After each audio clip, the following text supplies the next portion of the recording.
Okay, assalamualaikum guys. Okay, kita dah masuk bulan Februari guys. 2 hari bulan Februari ataupun 2 bulan 2. Okay.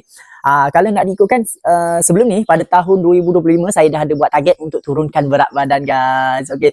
So now kita nak tengoklah pada hari ni kita akan timbang berat badan saya, adakah saya dapat capai target saya untuk tahun 2026 pada bulan Februari. Sepatutnya 1 hari bulan 2. Tapi disebabkan 1 hari bulan 2 semalam saya uruskan pasar malam. So bila mana saya meniaga pasar malam, tak sempat saya nak buat satu konten yang melibatkan ni. So terpaksa kita postpone pada hari yang berikutnya. Alright. So hari ni kita nak test berat badan pada waktu pagi. Sebab apa? Masa yang paling sesuai adalah waktu pagi sebelum kita makan. Itu adalah berat badan yang accurate, yang paling tepat lah antara masa-masa yang sesuai. Okay. Alright. So nak tahu berat badan saya ni macam mana, adakah capai ke tak?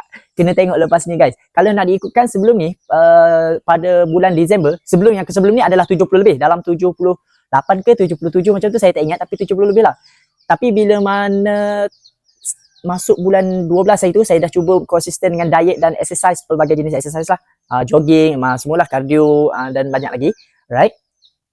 Pada Disember 2025 saya dapat turunkan berat badan daripada 77 tu ke 73. Next target saya pada bulan 2 yang saya bagi tahu tu, saya target dapat 68 kg. So now kita nak tengoklah adakah saya capai ataupun tidak. Tidak target yang saya tetapkan tu.